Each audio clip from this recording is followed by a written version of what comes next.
Welcome to another In Wheel Time podcast, a 30-minute mini version of the In Wheel Time car show that airs live every Saturday morning, 8 to 11 a.m. Central. Shield.com.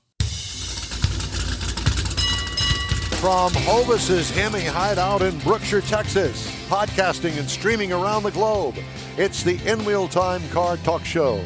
Just ahead, more guests from today's open house here at the Hideout. Jeff has a feature on 5 things you shouldn't do while driving a manual transmission. You bet. Let's see. Making omelets, pouring martinis. No, you can. That's allowed. All that and more just ahead on the In Wheel Time Car Talk Show. Howdy, along with Mike out of this world, Mars, who's off gallivanting around looking for our next guest. We need more Jeff Zekin. Yep. Our chief bottle washer. And Potentate. Another rare and special appearance by the Jack LaLanne of automotive, David Ainsley. I'm Don Armstrong. Glad you could join us today. Did you like that? The Jack LaLanne of automotive. Is he still alive? No, he's been dead for years. Really? But is that what you're saying I am? No, I didn't say that at all. I said it. But, you know, Mr. Health and Fitness over here, along with many other things that can't be repeated on the air. David Ainsley. Thank you for joining us, as always. Glad to be here. See, what would you do without us? There's your next guest coming up right there, right Bill on. Seitz? Oh, yeah. Oh, he's shaking his head no. But yes, we're shaking our head yes. Just sit down and shut up. Bill Seitz has been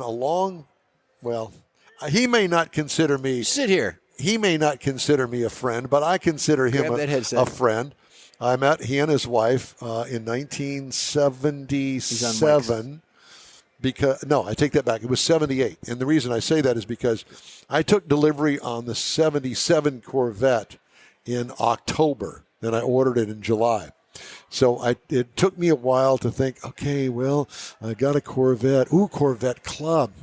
Okay, so I started poking around, looking in newspaper ads when they had those little bitty box ads and stuff, help wanted ads. And I saw San Jacinto Corvette Club. I thought, well, that'll be fun.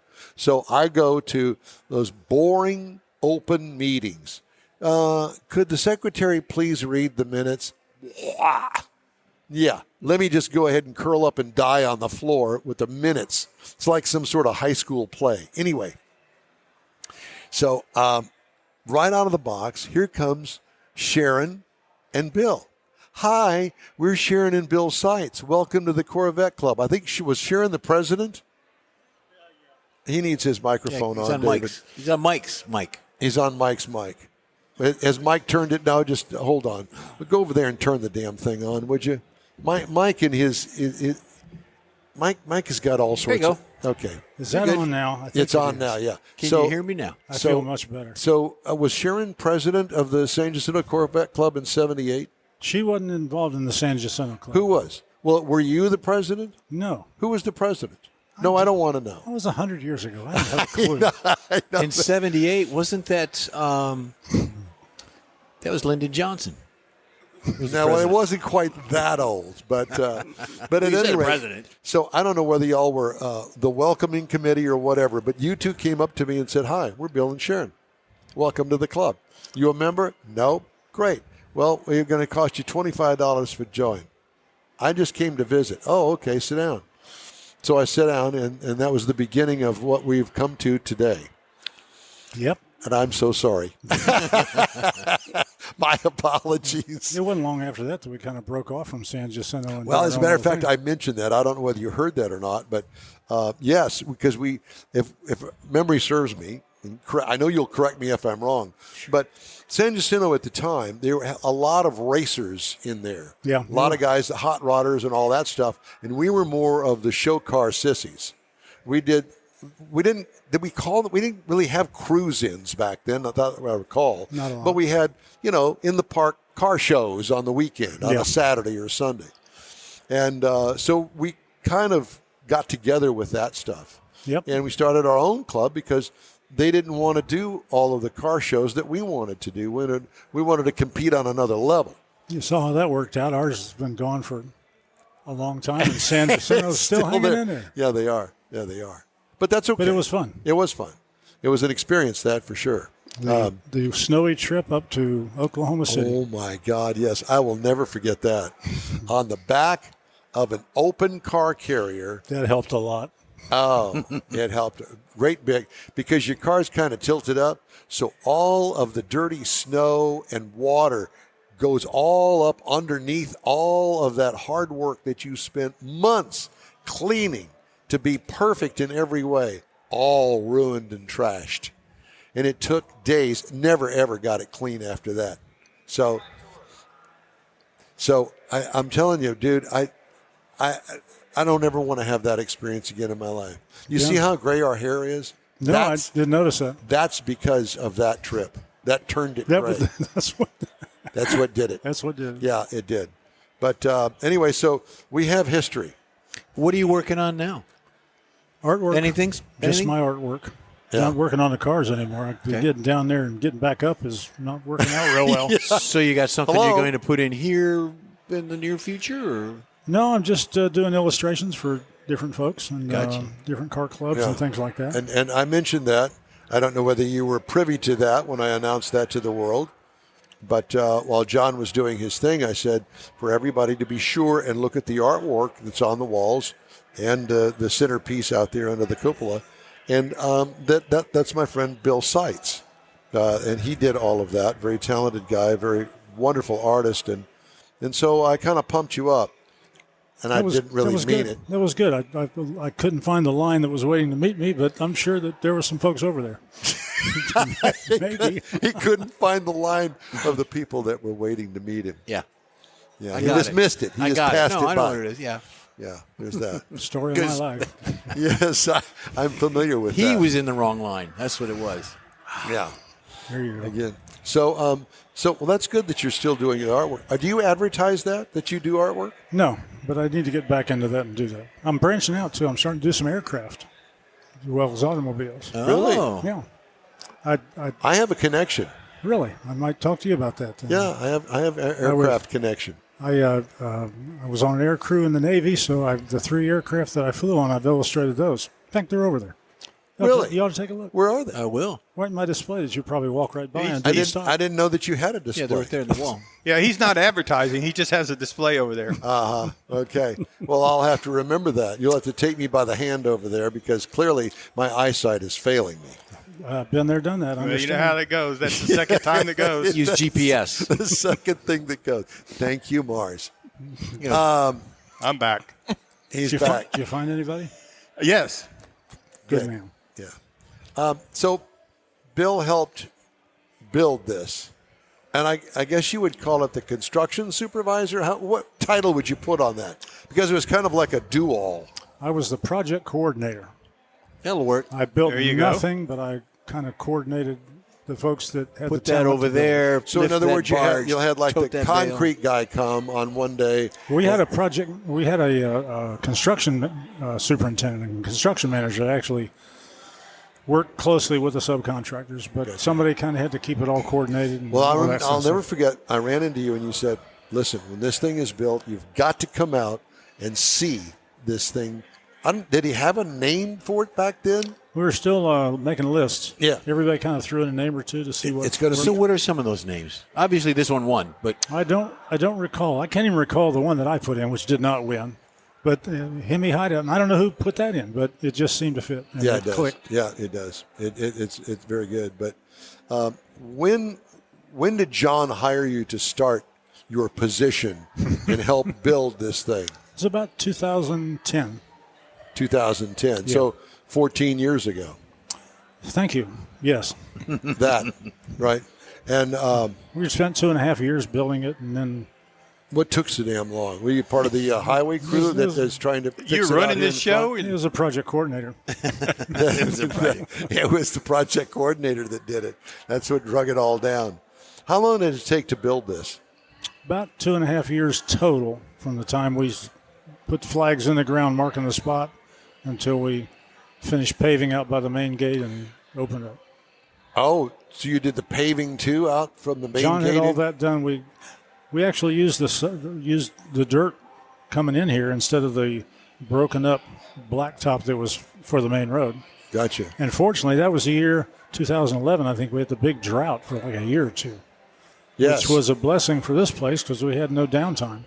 And it wasn't a big muddy mire. We'd have still been stuck out there. Yeah. So the ponds that I see out here driving in, were those dug or were those natural formations? There was some ponds already there that I think John and his family had put in before, but we dug them much deeper. It was extensive. The geothermal heating and cooling expert said that heat transfer is best in water. So we said instead of drilling holes typically that you'll put piping in for geothermal cooling, run it out to the pond. And, of course, then he said, well, it's not quite deep enough, so we excavated about 3,000 truckloads of dirt. Oh, my gosh. So you added ponds and the existing you dug deeper. Much deeper. And we put a big glorified radiator, heat transfer, heat radiator in the deep end of that one pond. It looked like a construction project for a highway or a Yep, lake. I'm sure. It was amazing. Yep. And that's all. You took photos for the historical part of it, or is there a timeline that maybe there's a book that you can look through? And Don't have a book. I took about 2,000 photographs, and we've got a small 80 photograph chronological display in that's the what barn. that word I here. was looking for, the chronological part of it. And that gives folks a taste of kind of how it worked from Progression. groundbreaking all the way through the progression, all the way to the end. How long did it take him to raise the structure itself once the foundation was poured? Recall? Several months?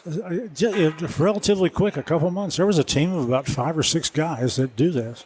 They came out here and had a couple trucks, and we had two-man lifts and about 150 come-alongs, big ratchet Right. deals. You grab that end, I'll grab this end. Let's lift it up. Yeah. And it went up just like So crazy. were there cranes involved? We had 2 cranes, yes. They'd take each one of these big truss assemblies, and they'd build it flat on the ground or on the concrete, assemble it, and then they'd have a crane raise it up into position, tie it into the concrete. Then it would sit there with it suspended, and the next crane, we had 2, would raise the next truss, and then they'd tie them together so they're freestanding, and move the cranes down and so on. We And this had was all 8 new for identical you, was trusses. it not? Pretty new, yeah. Yeah. Because, I Googled it. Yeah, Googled it. I know for a while that you worked for Fluor. And so Years ago, yeah, years ago. But that was not your focus at all. Not related, no. No. I've done a lot of things. I know you Some have. successfully. Have you always been an artist, or is just one time in your life you just picked it up and said, hey, I can do this? Or as a child, you've always done art? Always liked it right from the get-go. My dad was artistically inclined. He didn't pursue that as a profession, thank goodness. It doesn't pay much. But it's been my talent for a long time. Don's, the illustration I did for you was one of the first ones I did. It sits in the studio. It's in the studio. Yeah, Cool. it's in the studio. I probably need to touch that up for you a little bit. Well, it is a watercolor and it has faded, but that's okay. I like it the way that it is. I can touch it up if you like. Well, I it appreciate kind of that. matches Don. Little He faded. looks old and Yeah, Old and faded. old and pathetic. But He didn't say that. But the structure is still there. He's right.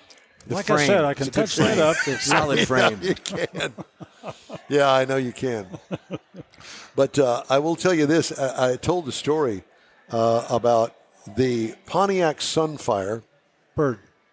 Was Sunbird. Sunbird. Sunbird. All right, Sunbird that Sharon had, and the air conditioning went out on it. And I don't recall that. yes, you do. And I'll never forget going over to his house, and half the stuff underneath the hood is torn out of the car. I said, Bill, what are you doing? Well, I'm trying to fix the air conditioning. Well, what do you mean? I said, well, the compressor did this, and the evaporator did that. I'm going, I don't know anything about any of that. So he got in the book out and somehow managed to figure it all, how it all works, and put it all back together, and it worked. If I'd have done that, it'd still be laying on the floor. I remember that now. Yes, I do. You know the story of how we bought that Successful car? one. No. Sharon and I, being the masters of negotiation, Yeah. we went into a Pontiac dealer down on I-10 somewhere out in Katy. We were going for a Grand Prix. She had one when she was younger. And found out that we couldn't afford it, so there was a really neat Sunbird on the showroom floor. A brown And we one. said, we want that one. And so instead of a Grand Prix, we came in with a Sunbird Oh, my God. because it was a pretty color. Kathy bought Proud. a Taurus SHO off the showroom years ago because it was petty blue, gray interior. This She was loved not. This was not that. This was not that. I think I paid as much for it as we would at a Grand Prix in the long run. Oh, yeah, trying to keep it running. Yeah, so I do remember that vividly. I also remember one summer, we had no rain. They go out of town. Don, will you come over and water the grass? Yeah. Well, what I didn't realize is that they set me up, is what they did, because they had watered the grass about 3 days earlier. Well, it was already in decline, and I go over there, and I skipped one night. God knows for what reason. But it started the decline rapidly. And I'm watering. I'm thinking, my God, how much water is it going to take to get this thing to come back? I knew nothing about grass. Mm-hmm. Well, certain types. And I will tell you that whole yard, Bill, when they got back, they went, oh, no, this is not going to work. So Bill goes out and buys a St. Augustine remover and tears up the entire grass that I failed at keeping it alive and buys all new sod. God knows how much it cost. Have it delivered and then lays it all out there. Who did it? Don Armstrong ruined the grass. He didn't share. You didn't share in the expense of that either, I don't think. No, I did not. I remember. You want to it give as a him an grass invoice cutter. today? I remember cutting that sod up, and it like to kill me. I'm still hurting from that. Well, that was a machine, and you can't pull that wool over our eyes. But it was still a machine. It was a heavy machine. It was a heavy machine with some sort of gasoline motor on it, and I don't know how it worked, but It was evil. it was See, it was the devil on the St. Augustine that tore it out of there. Yeah. So we have experiences. We have history together. The Seitzes and the Armstrong. Some of it's interesting. Most of it's Boring. But it made part of our lives what we are today. That's right. So it was good times, and Bill was kind enough, and he probably regrets it today. I know John does, to introduce me to John Hovis and bring me out into the Hemi Hideout, and I've been a fan ever since. We love having you out here. It's fun. Thank you, man. Yeah, and so John kind of breezed over the fact that he's got 30 people that kind of help in all of this. I know that you and Sharon are part of that crew, but explain to everybody how that works. So they have an event out here. Depending on what kind of event, they'll call in all the crew or a few people from the crew. Shelley puts a list out, emails it to everybody who's involved or wants to be involved. Or who's available. Pick whoever's available, and we'll come out and help out. He pays us absolutely nothing, and it's just wonderful. Yeah, well, it's for a good cause. And, I've never heard anybody complain about the fact Not that. a one. I had to pay $10 to get in. Well, I did take that back. Tommy Noto complained one time because he didn't know they had to pay cash, and they don't take credit cards, so he spent an hour trying to find an ATM around here. There is nothing around here with an ATM. He had to go down the freeway to get the $20 for he and his wife to get in here. They ain't getting past Paula. And you would think some friends would have gave him $20, instead of him going down the road. Well, But I didn't know that, didn't I work. would have paid his way in, but I didn't know he was here. So how am I to know? I guess I just go dump my wallet over there to Paula, and she'll just dole it out for me. Yeah, whoever needs it. Hey, I know Don Armstrong. Oh, well, here you go. Here's some tickets. $10 out of that, No. $10 there. $50 if you know Don. That's exactly right. Well, we love you, Bill Seitz and Sharon Seitz, and thank you both. Thank you. Thank you, sir. Always enjoy talking with you guys. It's wonderful. And you too, my friend. Okay, where are we in this Break mess? time. It Pass is the break time. The In-Wheel Time Car Talk Show is available 24/7 through the iHeartRadio app. Just look for In-Wheel Time Car Talk. We also video stream our 3-hour weekly show on Facebook, YouTube, and InWheelTime.com. And podcasts, believe it or not, are at your favorite podcast provider. The In-Wheel Time Car Talk Show continues right after this quick break. Pro-Am Auto Accessories has been serving Houston's auto enthusiasts since 1984, providing world-class products for sports cars, European sedans, and American muscle. Pro-Am is known as the place to go to find exclusive and hard-to-find parts and accessories. Pro-Am is one of the very first distributors in the USA for brands such as Recaro, Redline, Momo, Corbo, and Simpson. Located in the heart of Houston's premier retail and service corridor, the Galleria area, Pro-Am's walk-in storefront includes an 8,000-square-foot warehouse, showroom, and installation bays. Pro-Am not only sells parts and accessories, but also offers installation and service. Pro-Am is now reaching a worldwide audience through Pro-Am.com, taking its local reputation to the rest of the world. At Pro-Am Auto, you'll be dealing with a small group of professionals who truly want to help you with your automotive needs. If you don't see what you're looking for on the website, call and Pro-Am will lend you a hand. Pro-Am Auto, 6125 Richmond at Green Ridge in Houston's Galleria area. Call them at 713-781-7755. Want to feel good about something special you did for someone special? In Wheel Time and the original Lupi Tortilla group of Tex-Mex restaurants have joined together to help a very worthy cause, God's Garage, a Christian-based 501c3 charity. We know there are lots of places and organizations out there where you can donate a car, truck, or SUV, but we're asking you, our car enthusiast family, to consider donating to God's Garage. Visit godsgarage.org and learn about its mission, the women that have been helped, how each one is screened, and about their Restore You program. A car donation is an easy way to make a difference in the lives of others. God's Garage needs good operating vehicles, but will take all types in working and non-working condition. Make your heart and soul feel good by donating your gently used vehicle and help support single mothers, widows, and wives of deployed military at godsgarage.org. We are back on the In Wheel Time Car Talk Show, and joining us now, Shelley Gates. Okay, who's Shelley Gates? Well, Shelley Gates really runs the Hemi Hideout. Mm-hmm. So if you have a wedding, or you want to come out and visit, or an you want event like this, private tour, an event like this, she's the one that gets your email, and she's the one that coordinates it. And then we say, "Oh, are we invited?" And Shelley always says, "No, you're not." Well, can we elbow our way in? Well, I guess. So you're always invited. Thank you. Well, John made that clear today. I said, I understand you're having more and more of these open houses. And he said, yeah. He says, anytime you want to come, we want to have you here. I said, absolutely. Okay. Thank you. Appreciate it. Yeah, it's tons of fun, and we enjoy it. And today, oh my gosh, what a crush of people. Yeah, they're all out looking at the cars right now. Yeah, it was truly amazing. Everybody's saying, man, you got to go out there and see the line.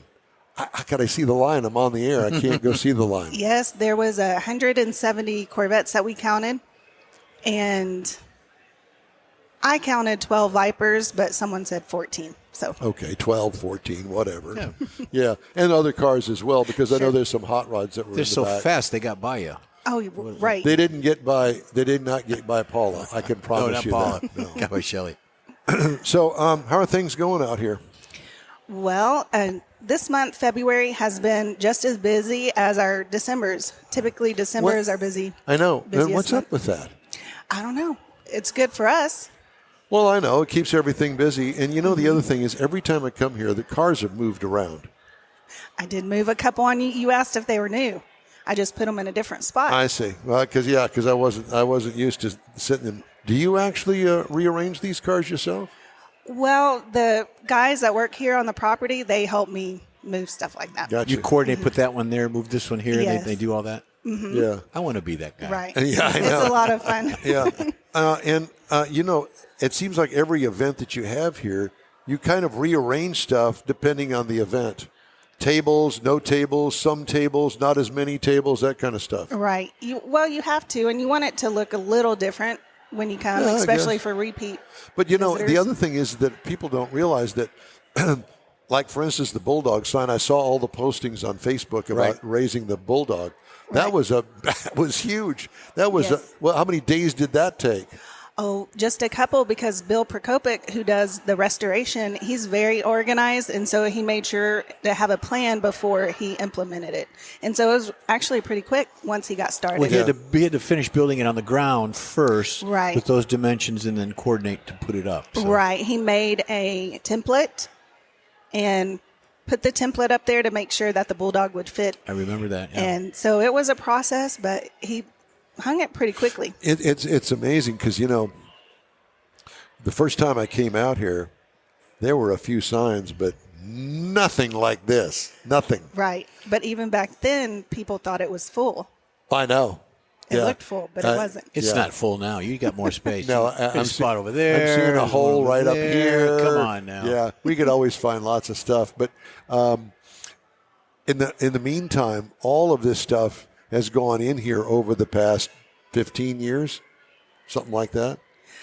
Well, the Hemi Hideout will turn 11 years old in March. 11. And so a little before completion of what we called complete March, 11 years ago, he started buying a few oil and gas signs, gas pumps to decorate the Hemi Hideout, and then traveling around the United States to different auctions. And listen, I've heard those stories about that. Do you go with them? Have you attended any of those? To more local, like Round Top, a couple times a year. But no, she's talking about trips up to Pennsylvania. Yeah, I know that, but I didn't know if she was part of that within the organization, going up and maybe have a position for helping out. A lot of the auctions are also online, so I do look at those too. Help with that. Yeah, Have fun. We're all keeping our eyes open for the next big sign like this one back here. Right. Yeah. Mm-hmm. Well, it's truly amazing. I don't know how you do what you do, because it's, as I've said before, it's like herding cats, trying to keep all of this going and moving and making sure that everything happens the way that it should. So, it's got to be. What a rewarding job that is, though. How fun. Definitely. Wow. I love it. And I know a lot of other designers and decorators would kill for my job. Yeah, no doubt. And and every Christmas you do such a great job with the Christmas tree. Absolutely. In the middle out there. And I'm thinking, well, this is what she does. This is not just her hobby. This is her profession. Right. And that's how you really kind of got into all this, wasn't it? Yes. Yeah. Mm-hmm. Yeah. John and Diane hired you to help. Right. Well, they first remodeled their home, and then another building apartment on the property here.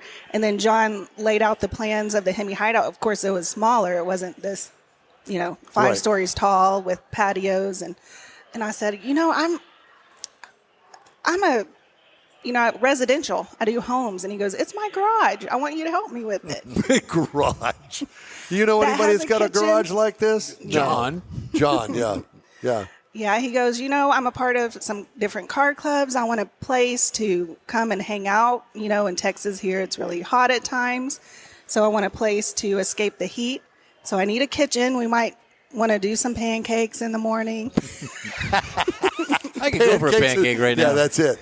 Yeah. Then we needed a lounge, to hang out, watch TV. And then you got a hold of the drawings for the restrooms and went, no, we got to redo that. Right. Yeah. We need more than one restroom. Yeah. Women needs their separate area. Yeah. Well, I'm glad that you did that. Well, it's great to talk to you. And Shelley, it's really an honor and pleasure to come out here and do these broadcasts. Thank you. We always have such a good time. Thank you for fun. everything. Absolutely. Yeah, appreciate you. Okay. Thank you. Shelley Gates. She is Ms. Hemi Hideout. All right. There you go.